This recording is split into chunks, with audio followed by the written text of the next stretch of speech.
Hey everybody, and welcome back to Investing with Wesley. You know, if you've been paying attention to the market at all this year, you would see that basically everything, no matter what it is just tumbling and crashing this year. Growth stocks are crashing, commodities are crashing, even value stocks are tumbling, and you know I talk a lot about value stocks here on this channel.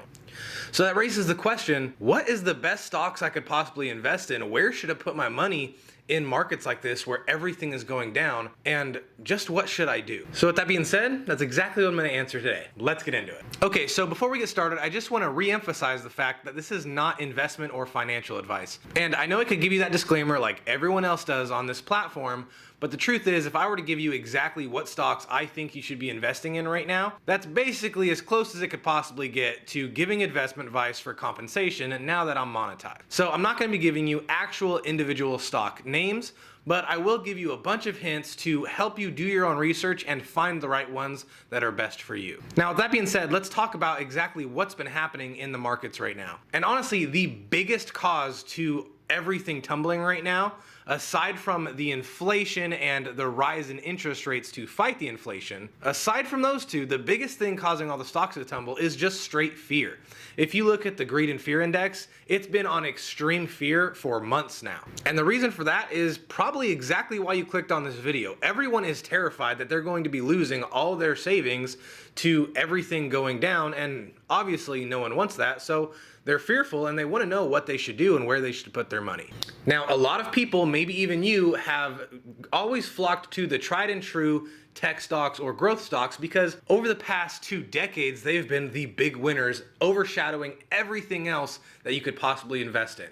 If you wanted to win and you wanted to win big and quickly, it was always growth and tech stocks. That's why they got so big and famous to begin with in the first place. Now, secondly, when it comes to categories of investment, is the value stock. And I've always preached to you guys that value stocks, in my opinion, is one of the best forms of investments because they're typically large, already established companies that produce a dividend, so you get a little bit of those companies' profits back, and you could either use that to live off of, use it to pay bills, or just reinvest and grow your portfolio. At the end of the day, investing in a growth stock that you receive no dividends from is basically you just hoping that the share price is going to go up. And not only that, but how growth investments function is you're paying a premium for the price of it now in more hopes that it goes up into the future. But then there's also a couple other categories that no one really talks about when comparing them to stocks. The third category would be commodities, things like precious metals or crude oil or agriculture, energy, that sort of thing. There's a bunch of other commodities that you could possibly invest in.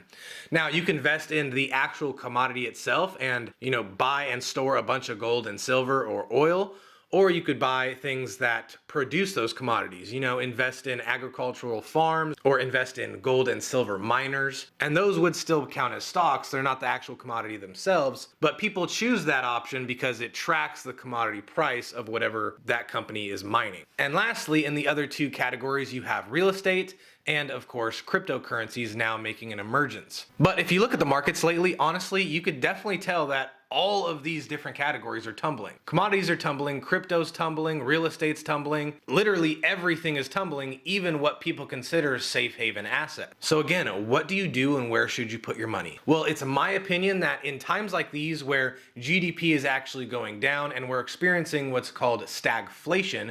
If you don't know what that is, I've already made a video on what stagflation is. Go check that out. But we're literally experiencing times of stagflation right now where our economy is no longer growing, but there's also extremely high amount of inflation, so it's causing a bunch of turbulence in the market. And unfortunately, we've now entered what's called a bear market, where the stock market has fallen more than 20% in 6 months. So you can see we are just nosediving down, and there's really no way to tell when this will be over.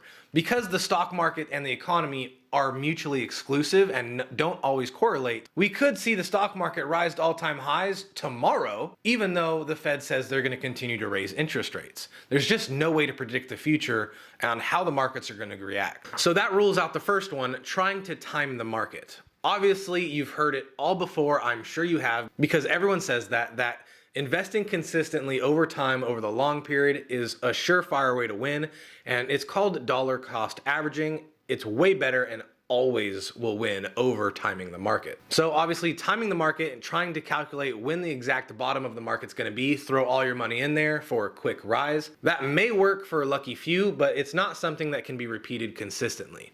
You also shouldn't be putting your money in growth companies, not just tech, but any growth companies, because more often than not, growth companies are not profitable, not established yet, and thus still in the growing phase like their name suggests.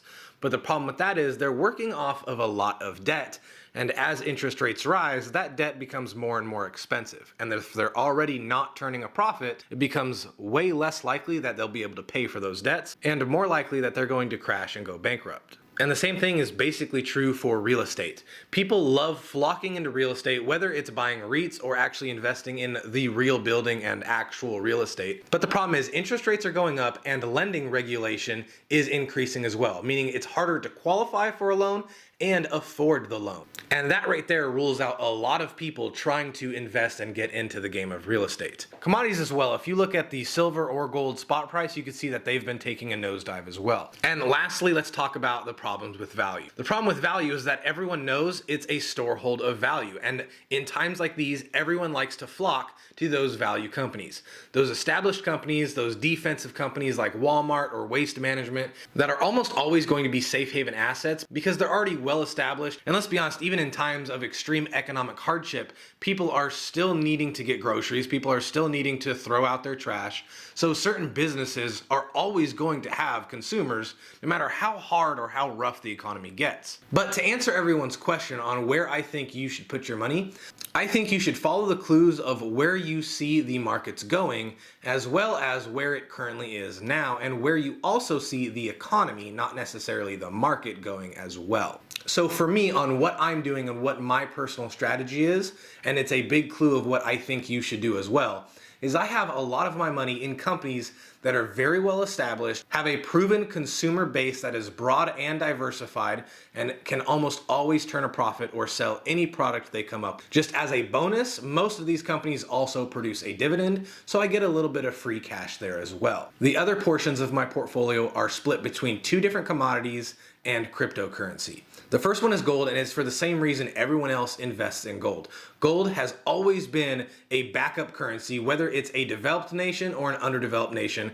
Gold has always been seen as an extreme source of value and has always held value really well. In fact, if you look at the gold spot price chart, it has actually tracked and kept pace with the S&P 500 over the long scale. So you could either choose to just invest in gold or the S&P 500 as a whole, and over the extreme long term, you're gonna get the same returns. The second commodity I'm investing in is lithium. I'm investing in a lithium mining company because as the world goes more and more towards batteries and green energy, one of the main resources in making these batteries is lithium. So as we get more and more towards the green era, then more and more lithium will be needed. So I'm getting in now while everything is super cheap and seeing where the next decade takes us in that commodity sector.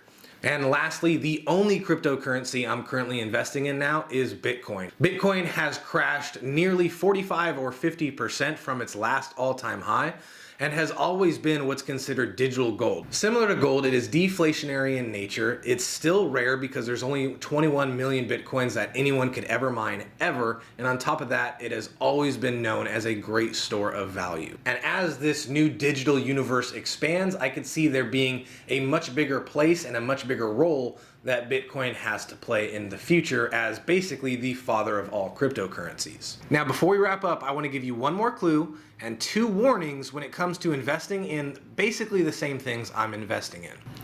The first clue is that I am not just investing in value companies like Coca-Cola. Sure, Coca-Cola is a large company, it's very well established, it's got an extremely large consumer base and produces a dividend. It literally hits every checkbox that I've talked about earlier. But the problem is, I'm not investing in Coca-Cola. What I'm actually doing is investing in value companies, but it is a broad array of them. If you go back to my last video where I talked about creating a dividend ladder, most of those stocks are still companies that I'm investing in today. But they're in a bunch of different sectors, to include some technology sectors, but they're just not growth companies.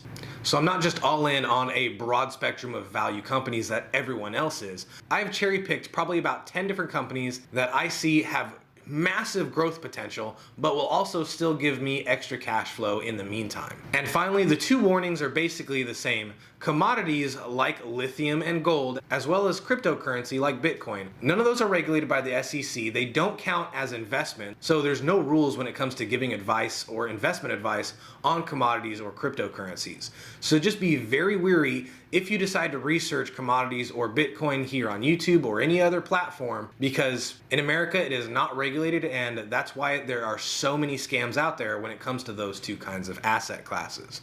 So that's just the fair warning of be wary about any other research you do, and just create your own opinions and don't listen to the advice people randomly give you here on YouTube.